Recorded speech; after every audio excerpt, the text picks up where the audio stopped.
eine WFA-eigene globale Liga, die World League. Es geht ja nur ums Geld. Abgezockt, untergetaucht, ausgetrickst. Achtung, Verbraucherfalle.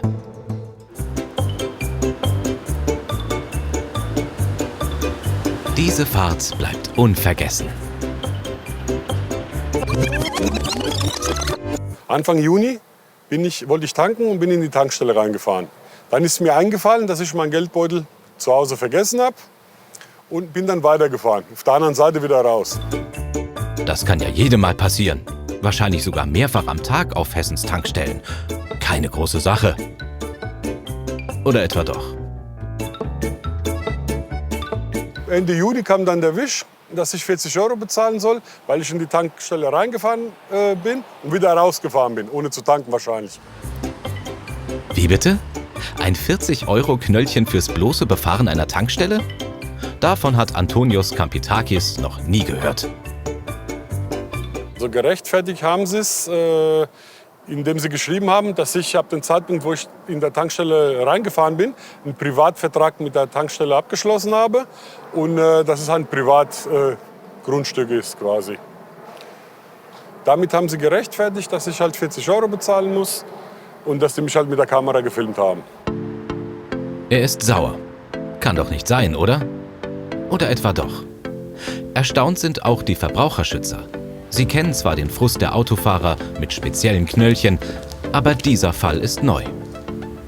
Ja, wir kennen diese sogenannte Parkraumbewirtschaftung, also die quasi Bewirtschaftung von Parkplätzen kennen wir von Supermärkten, von Baumärkten, von Krankenhäusern, Kliniken, dass eben private Unternehmen diese Plätze bewirtschaften, dann auch groß ihre allgemeinen Geschäftsbedingungen ausgehängt haben und dann unter anderem Vertragsstrafen verhängen, wenn ich eben die Zeit überschreite oder eben das entsprechende Geschäft gar nicht nutze. Also daher kennen wir das. Novum ist jetzt, dass es bei einer Tankstelle passiert ist. Angefangen habe alles vor einigen Jahren, als die Deutsche Bahn damit begann, Fremdparker vor Bahnhöfen abschleppen zu lassen. Inzwischen würden sogar Kleinstparkplätze mit 2, 3 Stellplätzen bewirtschaftet. Was viele Autofahrer nicht wissen: Man geht so ein Leihverhältnis ein, man schließt einen Vertrag, wenn man auf einen Parkplatz fährt, dort parkt zum bestimmten Zweck für eine gewisse Zeit und dann kann man theoretisch auch Vertragsbedingungen mit vereinbaren. Voraussetzung ist aber, dass die klar und deutlich ausgehängt sind, dass es zumutbar ist für den Verbraucher, Kenntnis zu erlangen. Also es kann nicht sein, dass da irgendwo kleingedruckt, versteckt, vielleicht hinter einem anderen Auto, irgendwo Bedingungen stehen. Apropos Bedingungen. Wie gut ersichtlich sind sie an der besagten Tankstelle? Für Antonios Kampitakis ist die Sache klar. Er beschwert sich und hat keine Chance. Die haben darauf hingewiesen, dass es Schilder gab, aber die Schilder sind mini. Von der Seite, wo ich gekommen bin, konnte ich die gar nicht lesen. Weil ich bin von rechts gekommen und bin rechts reingefahren. Und die Schilder kann man nicht lesen. Verbraucher sitzen in der Zwickmühle. Wie oft fahren wir gedankenverloren auf die Tankstelle?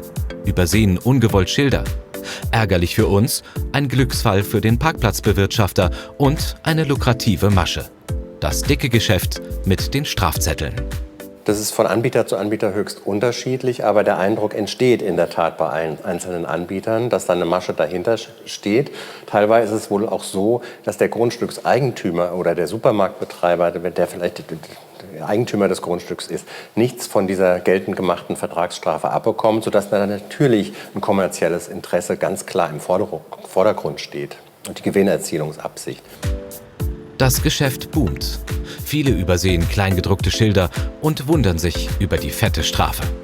Wir haben es mit sehr unterschiedlichen Beträgen zu tun. Manchmal sind es 30 bis manchmal 50 oder 60 € als Vertragsstrafe. Teilweise werden aber auch Abmahnungen verschickt. Also in dem Sinne, da wird gesagt, du hast den Parkplatz unerlaubt benutzt. Dass die Juristen sagen, das ist verbotene Eigenmacht, eine Besitzstörung. Und da habe ich jetzt einen Unterlassungsanspruch. Manchmal wird der auch geltend gemacht.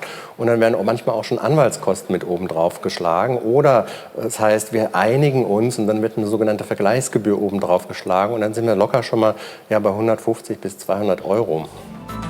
Übrigens, Alles, was deutlich teurer, mindestens 50% als die öffentlichen Strafgebühren ist, kann von Anwälten als Wucher entlarvt und angefochten werden. Wenn man sich dann wehrt und zur Wehr setzt, den Betrag entsprechend auch korrigieren lässt und rechtliche Einwendungen erhebt, hat man nach unserer Erfahrung ganz gute Chancen. Also vor allem sehen wir ganz oft, dass solche Unternehmen kaum ein Interesse daran haben, Gerichtsverfahren durchzuführen, weil sie eben auch fürchten, negative Urteile zu kassieren. Widerwillig hat Antonios Kampitakis die 40 € bezahlt. Zurück aber bleibt ein schaler Beigeschmack. Ja, das halt Abzocke ist, dass die halt Geld verdienen wollen, auf Kosten halt anderer, sage ich jetzt mal. Weil wenn die Schilder groß genug ist, dann kann man da nicht mehr sagen, ja, ich habe es nicht gesehen oder nicht gewusst. Aber bei diesen kleinen Schildern, das kann man gar nicht sehen. Mehr Sichtbarkeit, das hätte er sich gewünscht. Jetzt, sagt er, fährt er nirgendwo mehr hin, ohne die Beschilderung zu checken. Ein wirkungsvoller Tipp zum Schluss. Verbraucherschützer raten, sich bei Wucherpreisen auch bei Supermärkten und Co. zu beschweren. Nicht selten kündigen diese den Vertrag mit dem privaten Parkplatzkontrolleur, um die Kundenzufriedenheit wiederherzustellen. Und in der nächsten Folge, wie Reisende mit Lokangeboten um ihr Geld gebracht werden.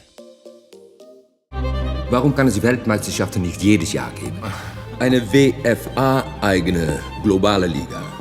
Die World League. David hat Beweise gesammelt, um die World League zu verhindern. Die lassen sich kaufen. Wie viel wird es mich diesmal kosten? Es geht ja nur ums Geld.